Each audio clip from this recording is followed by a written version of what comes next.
Oi, gente. Sejam bem-vindos. Sou Danilo de Assis Souza. Vou dar início à apresentação à disciplina de Introdução ao Estudo de Direito 2. Professor Nadielso, curso de Direito da Faculdade de Ciências Aplicadas, FACAP.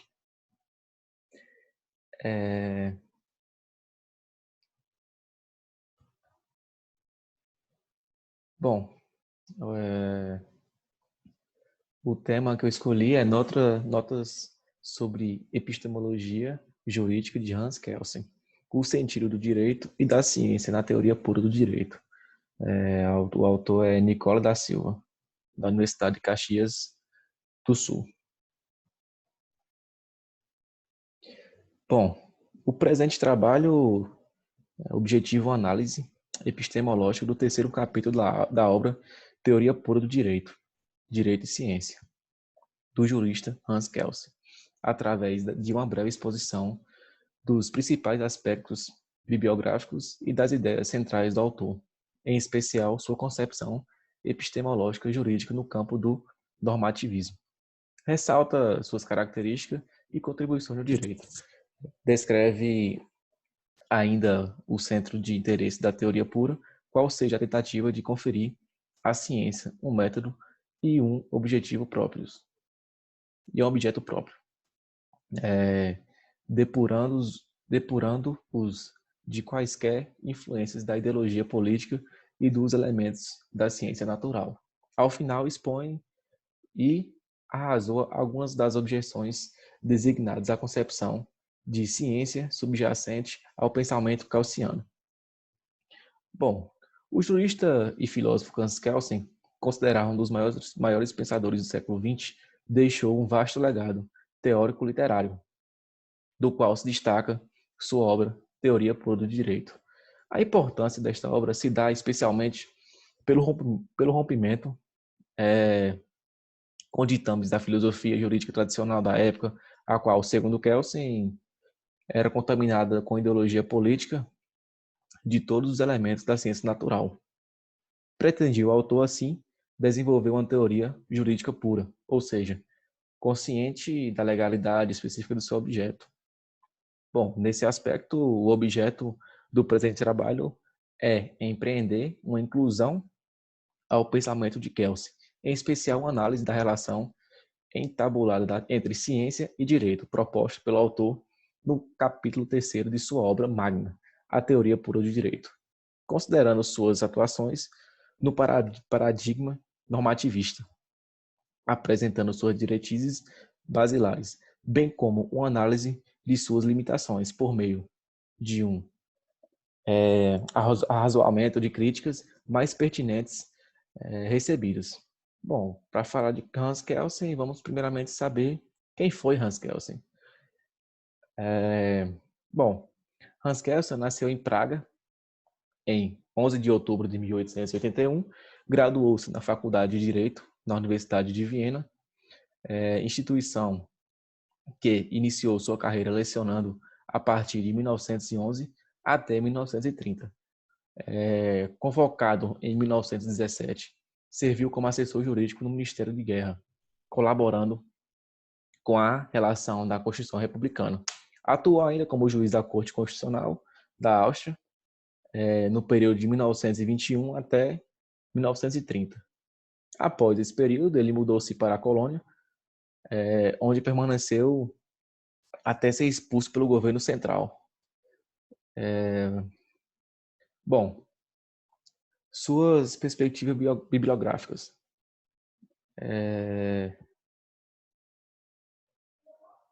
No que concerne a obra literária, a obra teórico-literária, verifica-se que Kelsen publicou seu primeiro livro em 1911, intitulado Problemas Capitais da Teoria do Direito Estatal. Com esta obra, sua carreira como teórico legal começou a ter expansão no meio acadêmico, sendo possível encontrar neste trabalho bases para a sua teoria pura do direito, as quais seriam aprofundadas em sua obra magna, Teoria Pura do Direito.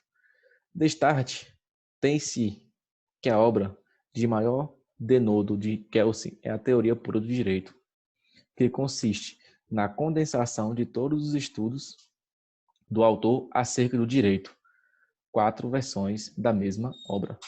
Logo, considerando a importância e o caráter compilador da teoria pura do direito, em especial a abordagem desempenhada pelo autor acerca da relação entre direito e ciência, tem se justificado o estudo ora empreendido, o qual possui por objeto o exame de apreciação crítica pela relação entabulada entre direito e a ciência.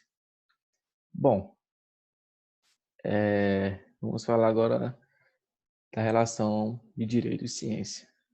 O direito e ciência apresentados na teoria pura do direito, na presente seção, serão apontados brevemente as principais características de Kelsen acerca do direito e da ciência, os quais foram articulados no 3º capítulo de sua obra magna, de igual nomenclatura. Bom, direito e ciência. O autor inicia, desculpe aqui o estudado errado. Bom, o autor inicia supramacionando o capítulo estabelecendo que o objeto da ciência jurídica cinge-se nas normas jurídicas, sendo a conduta humana apenas quando configurar conteúdo da norma jurídica. Ou seja, a ciência jurídica procura empreender o seu objeto juridicamente, sob o ponto de vista do direito. Isso porque, em suas palavras, afirma que aprender algo juridicamente não pode, porém, significar, senão, aprender algo com direito. O que quer dizer, como norma jurídica, ou conteúdo de uma norma jurídica, como determinado através de uma norma jurídica. No que concerne à conduta humana, observa o pensador austríaco Hans Kelsen, enfatizando que esta apenas o será objeto da ciência jurídica quando configurar o próprio conteúdo da norma jurídica, seja quando pressuposto ou consequência, representando assim uma interpretação normativa destes fatos de conduta. Bom, logo, para compreender a teoria do ordenamento jurídico proposta por Hans Kelsen, é necessária fazer a distinção entre norma jurídica e preposição jurídica. Bom, a norma jurídica tem caráter prescritivo e consiste na manifestação de ato de vontade. Isso porque a norma é logicamente indicativa e de estrutura hipotética, uma vez que se limita ao legal fato condicionante a uma consequência, no caso que seria a sanção. Enquanto a proposição jurídica, emanada da doutrina, tem natureza descritiva e, portanto, não enunciar, porém, prescreve determinado comportamento humano e impõe um dever. Daí, possível compreender a crítica do pensador austríaco às proposições de uma teoria metafísica do direito e sua observação de que limita as descrições normativas, a ciência jurídica, não cabe investigar a eficácia da norma, mas tão somente se pronunciar acerca de sua validade formal, ou sua vigência, ou se possui vigência. Isso porque, ao discorrer se determinada obra ou não é ou não vivenciada como regra social, estaria emitindo os juízes referentes à ordem do ser, juízes sobre a realidade, o que fere seu propósito de natureza. Bom, causalidade e imputação. Na concepção normativista e seu ideal de pureza formulados por Kelsen, tem como uma de suas bases a diferenciação entre a lei e a natureza jurídica. Bom, isso porque no mundo do ser, a natureza, na natureza, o sistema de elementos estão interligados entre como causa e efeito. Isto porque, pelo princípio da causalidade, quem prescreve que quando A Quando é A, B também é ou será. Essa relação entre pressuposto e consequência está expressa na lei natural e ela não é produzida. Com efeito, verifica-se que a norma jurídica não preceitua juízo de valor, todavia apenas contamina uma sanção ou consequência no caso de se proferir uma conduta contrária juridicamente. Como adverte Reale, fazer é algo que não pertence ao campo estritamente jurídico. Quando o homem pratica certo ato, age por motivos que não são jurídicos. E para Kelsen, a norma jurídica possui uma estrutura lógica, com a forma do dever ser lógico, consistente na imputação de uma consequência a um suposto fato. Nessa perspectiva, constata-se que o autor apoia sua teoria no denominado princípio da imputação, que tem por base a liberdade essencial nas relações humanas e requisito indispensável da imputação. O princípio da imputação caracteriza-se com uma relação normativa ou de imputação, cujos elos desta série imputativa são limitados. Bom, ele cita que sua vontade é causa de efeitos, mas não ela mesma o efeito das causas. Concluindo que se imputa algo ao homem porque ele é livre, mas ao contrário. Não, concluindo que não se imputa algo ao homem porque ele é livre, mas ao contrário, o homem é livre porque se lhe imputa algo. De outra banda, o princípio da causalidade está atrelado a uma relação casual, cuja base se fulcra na necessidade, cadeia de causa e efeito é interminável, pois a natureza de toda causa pressupõe como efeito outra causa, e todo efeito deve ser considerado como uma causa de outro efeito concreto. Note-se que o homem, enquanto parte da natureza, não é livre. Ou seja, sua conduta, considerada como fato natural, é por força de uma lei da natureza, causada por outros fatos. Por conseguinte, o indivíduo será moral, ou juridicamente responsável por um evento quando provocado pelo seu ato de vontade ou pela omissão de um ato de vontade, estando a imputação e as liberdades ligadas essencialmente entre si. O homem é livre porque sua conduta determina a imputação, ainda que casualmente determina.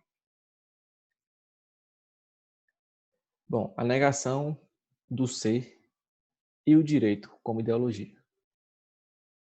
Na segunda lição da teoria pura do direito, Hans Kelsen buscou aprofundar seus posicionamentos adotados na primeira obra, por vezes redefinindo conceitos, como outras vezes recolocando-os, a fim de evitar o mal entendido que motiva repúdio à sua teoria. Mas, especialmente, buscou esclarecer muitas críticas sofridas. Bom, no que se refere ao capítulo em análise, Kelsen arrasou acerca da tese suscitada por seus opositores, na qual a possibilitou a ciência normativa. Uma ciência normativa é posta em questão sob o argumento de que o conceito deve ser, cuja expressão é a norma.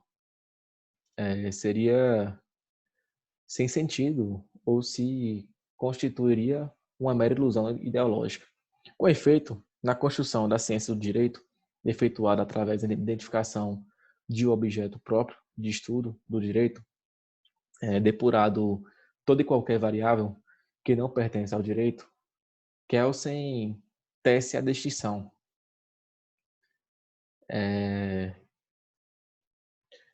Tece a distinção. Bom,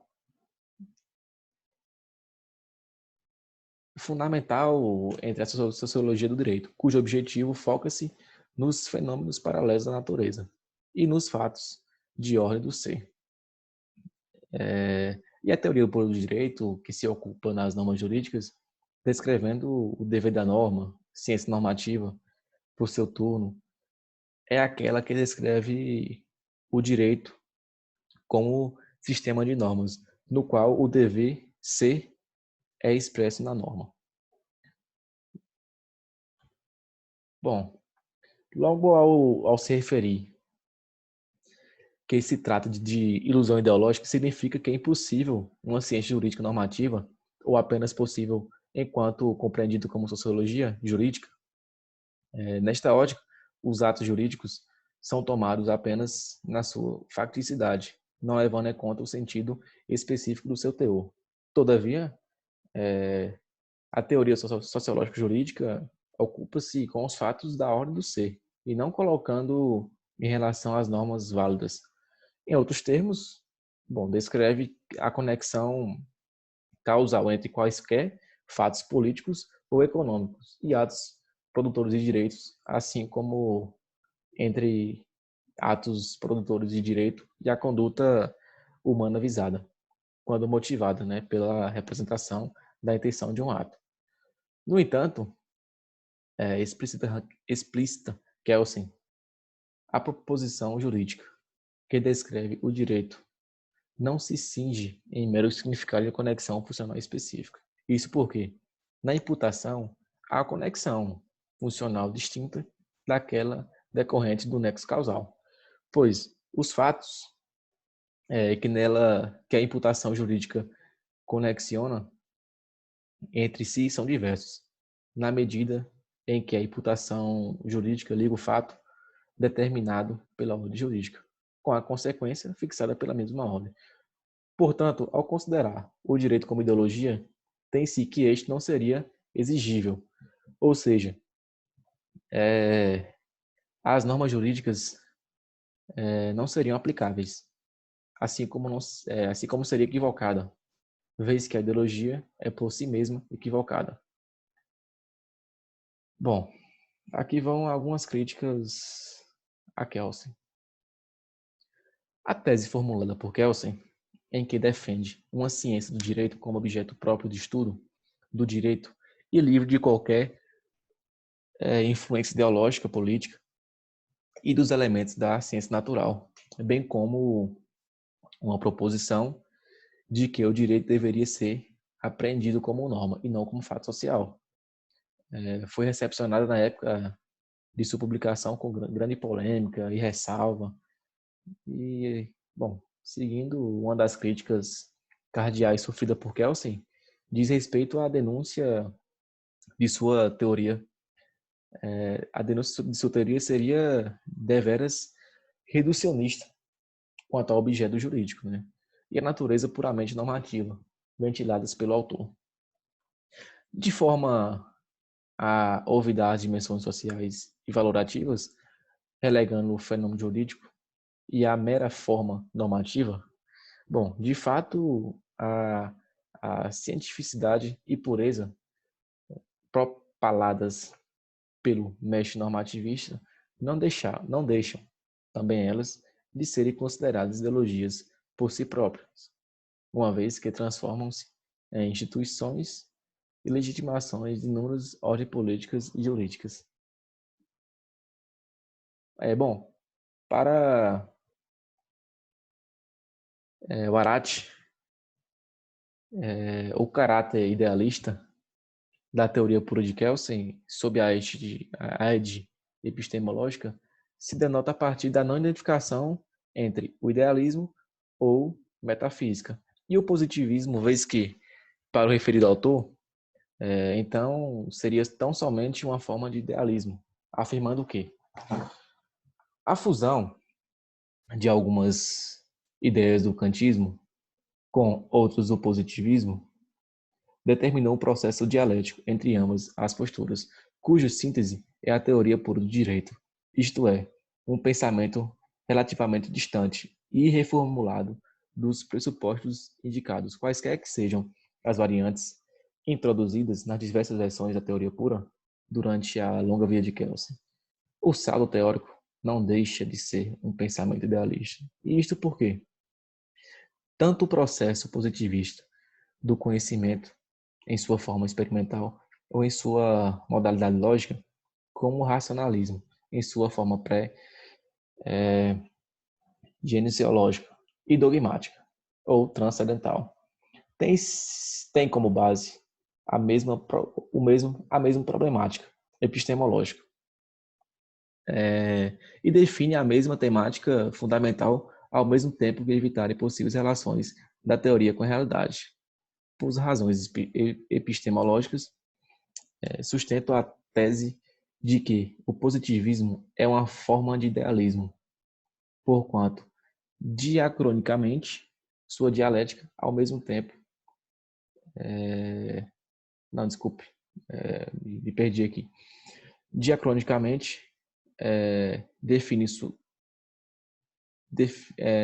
sua problemática através de um movimento duplo, racional e empírico, conceitual e referencial, que, aceitando sua dialética, ao mesmo tempo está desprezando tanto o idealismo puro como o empirismo gênuo.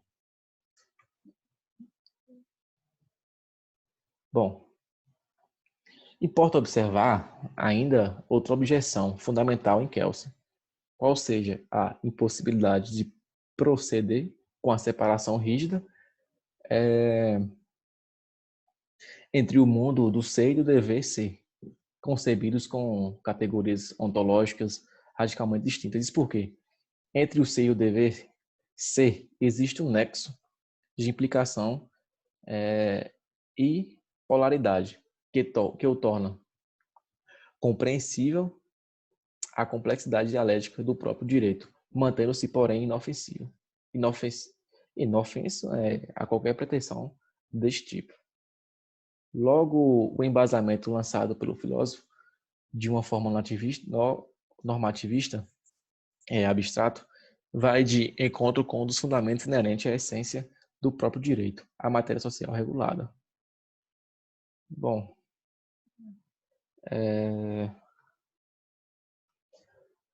vou fazer as considerações finais sobre o Hans Kelsen. A despeito da crítica formulada à sua teoria de pureza, apregoada por Hans Kelsen, tem-se que inegável a importância e genialidade do seu pensamento nas determinações das construções lógico-formais da ciência jurídica, em especial o rompimento de paradigmas vigentes em sua época, desqualificando o direito natural como teoria válida do direito, além de inúmeras contribuições na seara da dogmática, tais como a reformulação de conceitos e objetivo do próprio direito, fomentados por suas ideias revolucionárias.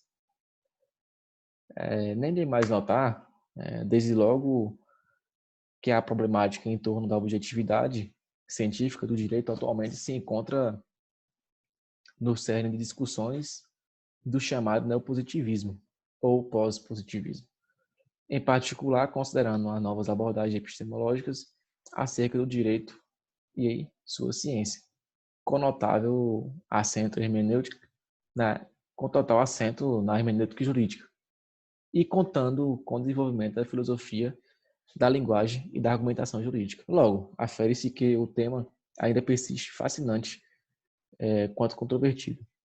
Bom, nessa perspectiva, a tomada de uma posição ligada ao normativismo e o Estado pode ser tornar extremamente limitada. Na lição de Rocha, não se pode assim continuar mantendo uma noção de racionalidade do direito, ao se insistir no ideal kelseniano. A guisa de conclusão, impõe destacar a necessidade premente de se produzir uma epistemologia construtiva que tenha como fundamento a temática da pluralidade social, partindo-se da premissa da complexidade do mundo em si, dos paradoxos e riscos, a fim de tentar superar ou ao menos contornar a crise instaurada no direito e suas instituições. Isso porque a crise do direito não surge de mera deficiência em sua estrutura, em sua estrutura tradicional.